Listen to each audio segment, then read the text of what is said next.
Good morning दोस्तों। ये जो आज हम पढ़ेंगे ये 10th क्लास के अनमोल वाणी कबीरदास द्वारा रचित ये दोहे हैं। तो हाँ, आज हम सबसे पहले हम क्या करेंगे, कवि परिचय थोड़ा देख लेते हैं। कबीरदास का जन्म सन 1398 में काशी में हुआ था। कहा जाता है कि वे एक तालाब के किनारे मिले। एक जुलाहा दंपति ने उनका पालन पोषण किया था। वे कपड़े बुनने का काम करते थे। जुलाहे मतलब क्या है? जो लोग कपड़े बुनते थे। और जुलाहे दंपति उनका पालन पोषण किए थे। ज़्यादा पढ़े लिखे नहीं थे, लेकिन बड़े अनुभवी थे। बुद्धि विवेक से काम लेते थे। किसने? वो दोनों जुलाहे दाम्पतियों ने। ज़्यादा पढ़े लिखे नहीं थे, लेकिन बड़े अनुभवी थे। बुद्धि विवेक से काम करते थे। बहुत बातें जानते थे। वे सभी धर्मों को बराबर मानते थे। वे ईश्वर के निर्गुण निराकार रूप को मानते थे। किसने? जुलाहे दाम्पत्य ने। उस समय धर्म और समाज में बड़ी गड़बड़ी थी। किस समय? उस समय जब कबीरदास के जन्म हुआ था। उस समय 1398 में। तो उस समय कबीर ने अपनी वाणी से उसे दूर करने का प्रयास किया। जो बहुत समाज में जो गड़बड़ी दिखाई देती थी, अंधविश्वास, कुसंस्कार, इन सारी चीज़ों को उन्होंने दूर करने का प्रयास किया था। लोगों ने जाति पाति ऊंच नीच का भेदभाव था। लोगों में इतना जाति पाति देखते थे कि तुम उच्च जाति हो, मैं नीच जाति का हूँ, तुम गोरे हो, तुम काले हो। इन सारी चीज़ों को समाज के लोगों ने ज़्यादातर ध्यान देते थे।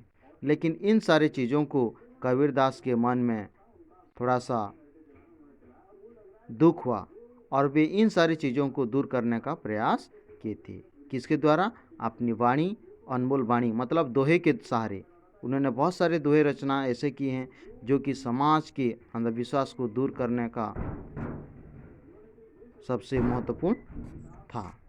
कबीर जाति भेद, मूर्ति पूजा, बाहरी आडंबरा आदि का विरोध करते थे। जैसे कि इसमें जाति भेद, तो जातियों में जो भेद दिखाई देती है, और मूर्ति पूजा करना, बाहरी आडंबर दिखाना, जो कि बाहर से अच्छा दिखाई देना और अंदर में क्या है, बुराई हो। इन सारी चीज़ों को उन्होंने विरोध करते थे। वे कहते थे कि सब कुछ मनुष्य बराबर है। सब मनुष्य जो है हम बराबर है। कोई ऊंच नहीं है, कोई नीच नहीं है, कोई अपनी भेदभाव से अलग नहीं है, सब समान है। वे बाहरी धार्मिक धर्मों कांड की अपेक्षा भक्ति भाव पर बल देते थे। जितने कि हम जितने भीतरी भाव होता है कर्म कांड की अपेक्षा, जो हम कर्म करते हैं उसी कर्म की अपेक्षा, मतलब कर्म का मतलब क्या होता है कि जो पूजा करना, बहुत सारे चीज़ों को दान करना, इन सारी चीज़ों को उन्होंने नहीं मानते थे। और वो क्या करते थे कि भक्ति भाव को विशेष रूप से बल देते थे। वे तीर्थ व्रत तप जप तप मूर्ति पूजा आदि बाहरी काम छोड़ सच्चे दिल से भगवान का भक्ति करने को कहते थे। जैसे कि इसमें कहते हैं कबीरदास कि तीर्थ व्रत करना, तीर्थ यात्रा करना, जप तप करना, मूर्ति पूजा करना, इन सारे आडंबरों को छोड़ देना चाहिए और भगवान को सच्चे दिल से भक्ति करना चाहिए। इससे हम क्या होगा, हम भगवान की प्राप्ति कर सकते हैं। वे सदाचार, सच्चाई, भाईचारे, धार्मिक सहिष्णुता का प्रचार करते थे। हमेशा कबीरदास जो है सदाचार, अच्छा विचार, अच्छा स्वभाव, सच्चाई और भाईचारी की एक दूसरे से भाईचारी का भाव हो, और धार्मिक सहिष्णुता, हर धर्म को समान रूप से देखना, हर धर्म को सम्मान करना, इन के ऊपर ज़्यादा ध्यान देते थे। कबीर का व्यक्तित्व सादा सीधा पर बड़ा प्रभावशाली था। उनकी वाणियों को उनके शिष्य ने बीजक नामक ग्रंथ में संग्रहित किया है। कि उन्होंने जितने भी वाणी लिखे हैं वो सारी वाणी बीजक नामक एक ग्रंथ है, उनके जो एक शिष्य हैं उन्होंने लिखकर रखे हैं, संग्रहित करके रखे हैं। उनकी भाषा मिश्रित या खड़ी बोली वो है। खड़ी बोली मतलब होता है कि इसमें वो मिश्रित भाषा है, बहुत सारे भाषाओं से मिश्रित होता है, इसलिए इसको खड़ी बोली कहते हैं, जो उस समय जन समाज में प्रचलित थी। वे अपने गुरु रामानंद स्वामी का बड़ा आदर करते थे। उनके जो कबीरदास के गुरु थे उनका नाम है रामानंद स्वामी, तो वे अपने गुरु को बहुत आदर सम्मान करते थे। तो आज हम अभी देखेंगे दोहे। तो कबीर के दोहे हैं। पहला दोहा है, साँझ बराबर तप नहीं, झूठ बराबर पाप, जाके हृदय साँच है, ताके हृदय आप। साँच मतलब सत्य, तप मतलब तपस्या या ज्ञान, झूठ पाप सब जानते हो। जाके जिसके हृदय मतलब हृदय, जिसके हृदय में, साँच मतलब सत्य है, ताके हृदय आप मतलब इसमें भगवान। तो इस दोहे का अर्थ ये है कि साँझ बराबर तप नहीं, झूठ बराबर पाप। इसमें साँझ सत्य के बराबर का हमेशा ज्ञान या तपस्या नहीं होते हैं, और हमेशा झूठ बराबर पाप ही होते हैं। अगर आप झूठ बोल रहे हैं तो आप पाप कर रहे हैं। अगर आपके मन में सत्य है तो आप हमेशा आपका भलाई होगा। जाके हृदय साँच है, जाके मतलब जिसके हृदय में साँच है, साँच मतलब सत्य, जिसके हृदय में सत्य है उसके हृदय में आप है। मतलब कि जो इसमें सच जो है वो महान होते हैं, और जो सच बोलते हैं हमेशा उनका अच्छा ही होते हैं, और झूठ जो बोलते हैं वो हमेशा पापी होते हैं, पाप के बराबर हैं। तो हम कबीरदास यह कहना चाहते हैं कि अगर आप सच बोल रहे हैं तो सच हमेशा तपस्या या ज्ञान के बराबर नहीं होते हैं, और आप झूठ बोल रहे हैं तो झूठ पाप के बराबर है। और जिसके हृदय में सत्य है वो हमेशा उसके हृदय में भगवान विराजमान होते हैं।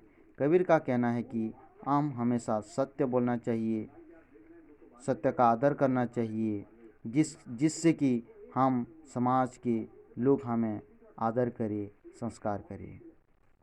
और इसमें दूसरा जो दोहे हैं, तोंकू फूल को फूल है, जोंकू है त्रिशूल, धीरे धीरे रे मना, धीरे धीरे सब कुछ होया। इसमें कबीरदास एक पंक्ति छोड़ दिया हूँ, जो तुमको कांटा बोवे तहीं बोए तू फूल, जोंकू फूल को फूल है, जोंकू है त्रिशूल। मैं थोड़ा सा नीचे का लाइन पढ़ लिया था, ये वाला लाइन पढ़ लिया था, लेकिन पढ़ना चाहिए था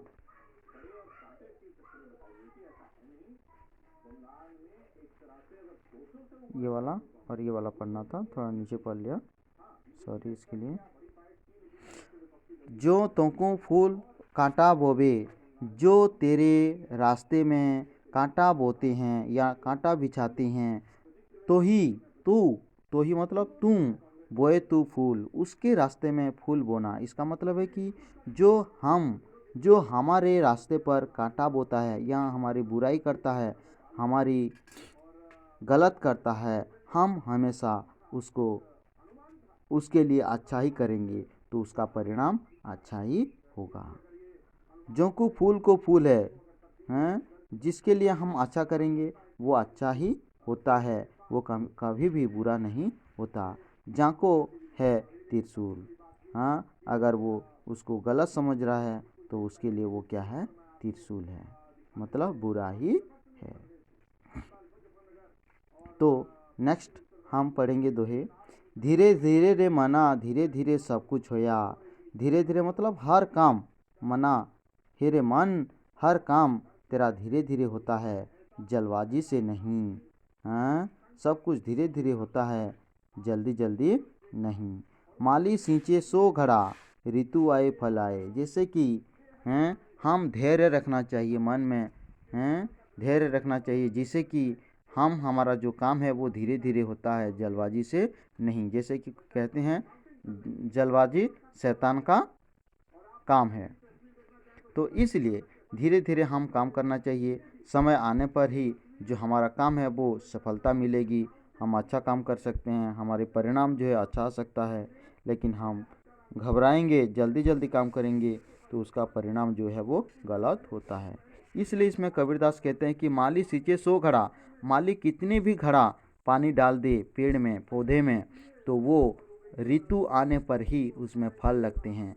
और ऋतु पानी डाल दें किसी पेड़ के ऊपर या पौधे के ऊपर तो उसमें फूल या पेड़ फल नहीं आ जाते हैं। तो समय आने पर ही सब कुछ होता है। तो हमारे मन में धैर्य रखना चाहिए और विचलित नहीं होना चाहिए, जिससे कि हम हमारा काम सफल हो सके। बहुत बहुत धन्यवाद छात्रों।